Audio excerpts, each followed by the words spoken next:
Assalamualaikum warahmatullahi wabarakatuh. Perkenalkan, nama saya Muhammad Syauki Alibasya Kisah Sidiki dengan nomor induk mahasiswa 20110350031. Pada kesempatan kali ini, izinkan saya untuk mempresentasikan hasil karya fotografi dokumenter saya yang mengangkat tema lokalitas, yaitu lurik kebanggaan Klaten, yaitu lurik Prasojo khas Pedan. Sebelum memperlihatkan karya-karya foto dokumenter saya, ada baiknya kita mengenal apa itu lurik terlebih dahulu. Lurik adalah kain tradisional bermotif garis-garis yang menjadi pakaian khas masyarakat Jawa. Lurik adalah warisan budaya asli Jawa berupa kain hasil tenunan benang menjadi selembar kain dengan motif dasar garis-garis atau kotak-kotak. Secara filosofis, lurik mengandung makna kesederhanaan, berperilaku lurus atau baik, kerendahan hati, dan berpengharapan kebaikan kepada Tuhan Yang Maha Esa. Lurik Pedan Prasojo merupakan lurik kebanggaan Klaten yang sudah menjadi ciri khas sekaligus ikon kota Pedan.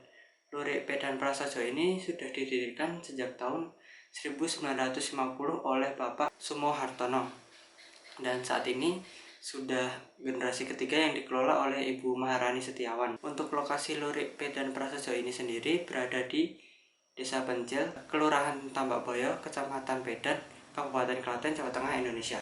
Selanjutnya, latar belakang mengenai proyek fotografi dokumenter ini yang pertama yaitu sebagai ketuntasan tugas akhir mata kuliah fotografi dokumenter program studi S1 Fotografi ISI Yogyakarta. Untuk latar belakang pemilihan topik, yang pertama karena saya sebagai pengkarya ingin mengangkat bahwa terdapat warisan budaya lokal yaitu lurik dari kota yang terbilang cukup kecil, yaitu di Pedan, tepatnya di Kabupaten Klaten, yang sudah membanggakan nama Indonesia di taraf internasional serta sudah seringkali mengikuti ajang Fashion Week di luar negeri. Dan alasan lain yang membuat pengkarya tertarik ingin mengangkat tentang lurik Prasojo ini yaitu adalah karena lurik Prasojo ini memiliki ambisi yang cukup besar di era modern ini, termasuk masa-masa yang akan mendatang, di mana menurut Ibu Maharani Setiawan sendiri mengatakan bahwa beliau bercita-cita lurik itu dekat dengan masyarakat. Contohnya ketika masyarakat sudah menjadikan kebiasaan memakai lurik pada kehidupan sehari-harinya, itu akan menunjukkan bahwa kita adalah warga yang berbangsa dan cinta budaya. Selanjutnya,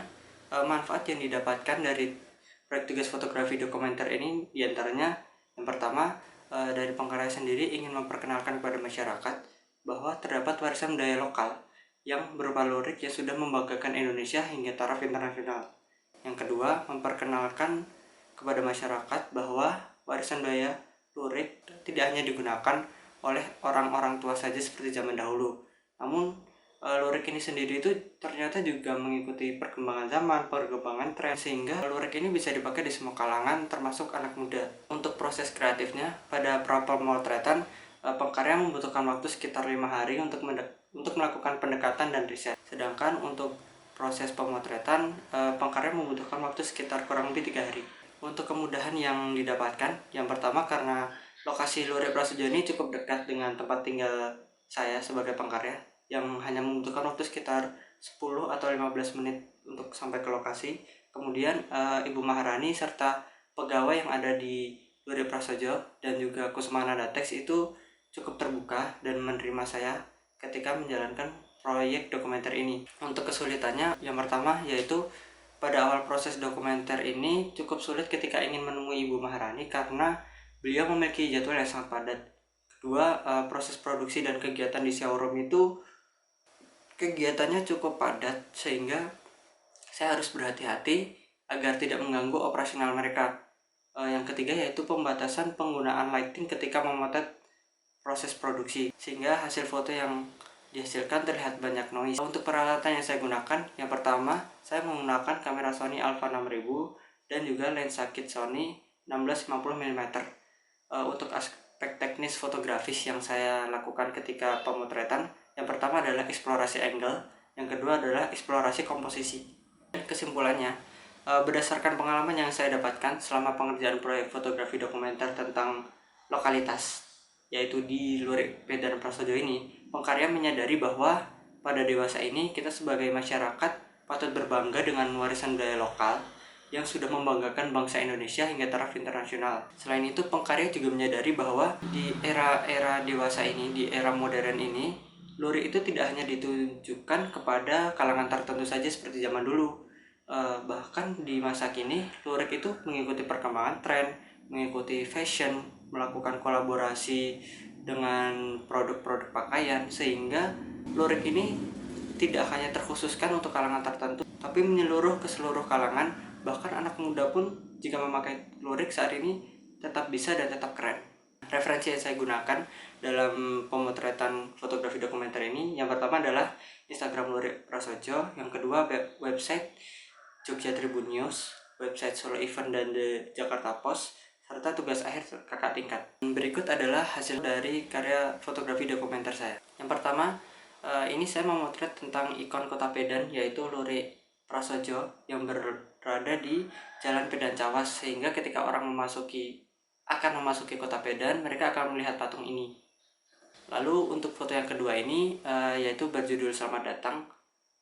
Lokasi foto ini bertepat di depan Lurik Prasojo, tepatnya di depan lokasi produksi, yaitu Kusmananda Tex yang berada di Desa Pencil, Kelurahan Tambakboyo, Kecamatan Pedan, Kabupaten Klaten, Jawa Tengah, Indonesia. Lalu ini adalah foto pelatarannya, di mana lokasi antara Kusmananda Tex dengan showroom Lurik Prasojo ini bersebelahan dan terdapat area parkir yang cukup luas. Nah, ini adalah artefak.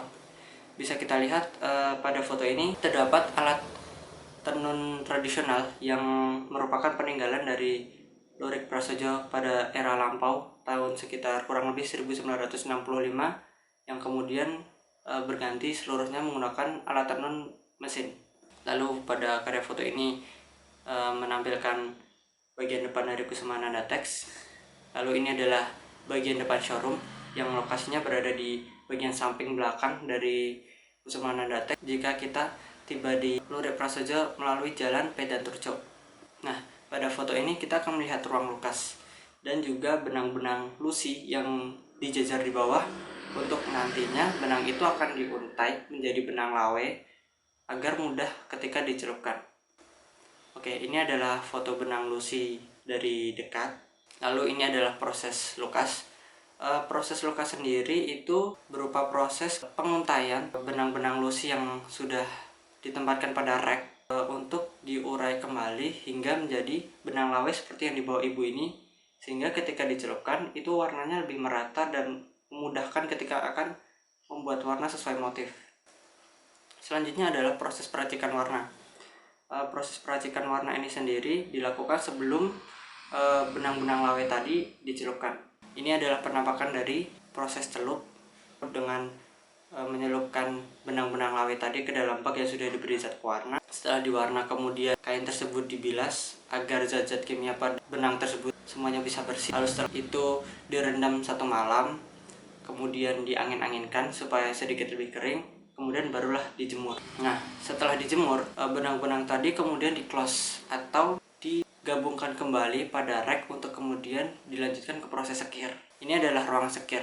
Bisa kita lihat di ruangan ini berisi benang-benang yang sudah digulung pada rek melalui proses close tadi. Kemudian benang ini akan ditarik melalui mesin penggulung yang di dalamnya terdapat boom.